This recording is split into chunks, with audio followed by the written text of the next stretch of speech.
प्रिय छात्रों नमस्कार। रवीना एजुकेशन के 10वीं कक्षा के गणित में आपका स्वागत है। आज हम लोग प्रश्नावली 5.3 के प्रश्न संख्या 17 को सॉल्व करेंगे।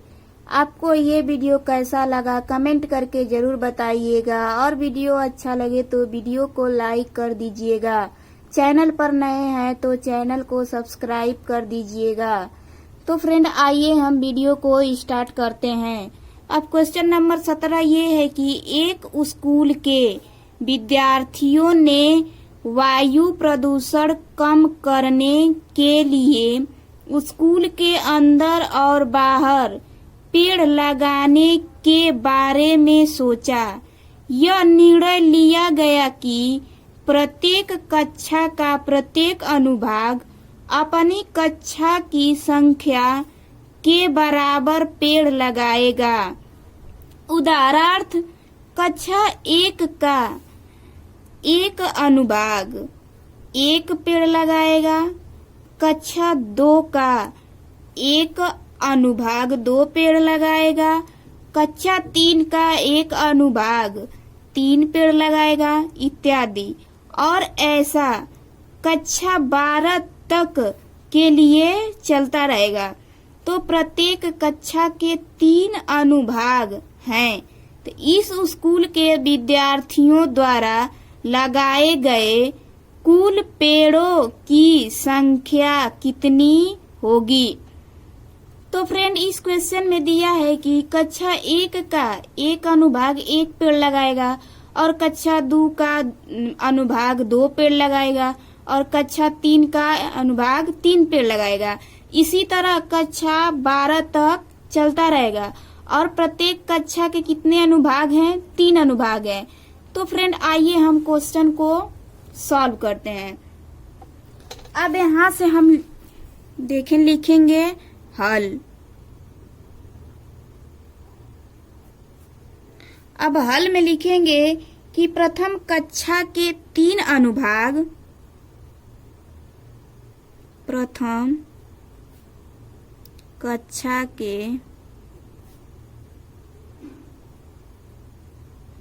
3 अनुभाग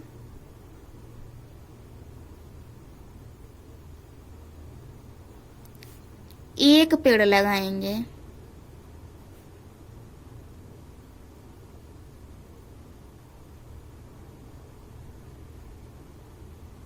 एक पेड़ लगाएंगे तो यानी कि 1 गुणे 3 बराबर 3।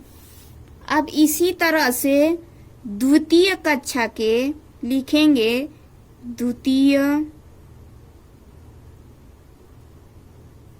द्वितीय कक्षा के 3 अनुभाग कितने पेड़ लगाएंगे? 3 पेड़ लगाएंगे। तो फ्रेंड यहाँ से हो जाएगा 3 गुणे 3 बराबर 9। अब इसी प्रकार तृतीय कक्षा के तृतीय कक्षा के 3 अनुभाग कितने पेड़ लगाएंगे? सॉरी यहाँ पे 2 रहेगा, द्वितीय है ना 2, तो 2 गुणे 3 यानी कि 6। अब यहाँ पे तृतीय कक्षा के 3 अनुभाग कितने पेड़ लगाएंगे? 3 पेड़ लगाएंगे। तो यहाँ हो जाएगा 3 गुणे 3 बराबर 9। तो फ्रेंड इसी तरह कहाँ तक चलेगा? 12 तक। तो यहाँ लिखेंगे 12वीं कक्षा के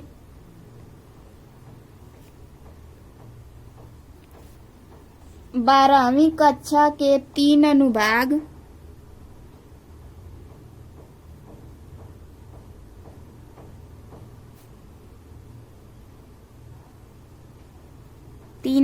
कितना पेड़ लगाएंगे?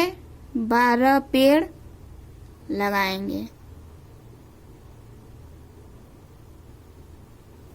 तो फ्रेंड ये हो जाएगा 3 गुणे 12 यानी कि 12 तिया 36।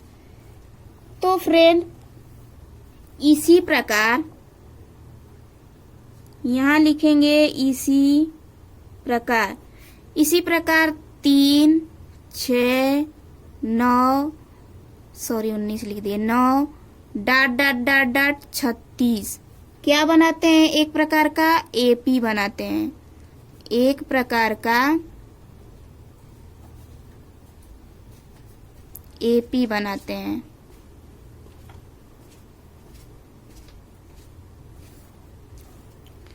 तो फ्रेंड यहां से हम निकाल लेंगे तो ए का मान कितना हो जाएगा 3 और डी का मान निकालेंगे तो A2 माइनस A1। तो फ्रेंड यहाँ से A2 का मान कितना दिया है 6 और A1 का मान कितना दिया है 3। तो जब 6 में से 3 घटाएंगे तो कितना होगा 3, यानी कि D का मान कितना प्राप्त हुआ 3। और यहाँ से ये 36 है, यानी कि ये दिया है AN का मान 36। तो फ्रेंड इसमें निकालना है कुल पेड़ों की संख्या। तो कुल पेड़ों की संख्या निकालने के लिए सबसे पहले हमें क्या निकालना होगा? ए प्राप्त है, डी प्राप्त है और एन प्राप्त है, तो हमें क्या निकालना होगा? एन। अब एन निकालने के लिए हमें इस क्वेश्चन में एन मालूम है, तो हम एन का फार्मूला लगाएंगे। तो फ्रेंड एन बराबर क्या होता है? A plus N minus 1 into D बराबर एन का मान कितना दिया है 36।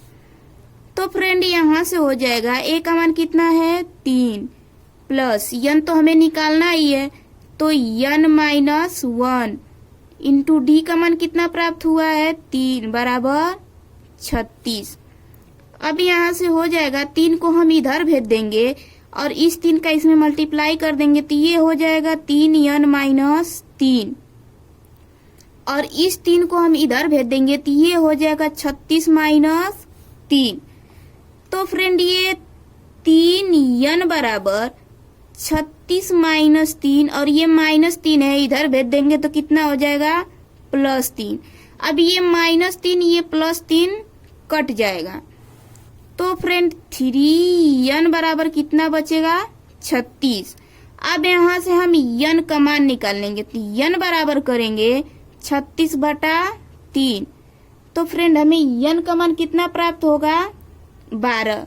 अब यहाँ से हम निकालेंगे कुल योग। अब कुल योग निकालने के लिए यानी कि SN बराबर, अब SN बराबर होता है n/2। अब हमें a मालूम है और an मालूम है, तो कुल योग का फार्मूला हम छोटा वाला लगा लेते हैं, तो क्या हो जाएगा a प्लस an। ठीक, अब यहाँ से हो जाएगा n का मान कितना हमें प्राप्त हुआ है 12/2 और a का मान कितना है 3 और प्लस an का मान 36। तो फ्रेंड यहाँ से हो जाएगा 2 से हम 12 को काट देंगे तो कितने बार में कटेगा 6 बार में, तो 6 अगुड़े 36 में 3 जोड़ेंगे तो कितना हो जाएगा 39। अब यहाँ से 6 का 39 में गुणा करेंगे तो कितना प्राप्त होगा 234। कितना प्राप्त होगा 234। तो फ्रेंड ये रहा हमारा फाइनल आंसर। आज का क्लास यहीं पे समाप्त हुआ। तब तक के लिए धन्यवाद। और हाँ, वीडियो कैसा लगा हो कमेंट करके जरूर बताइए।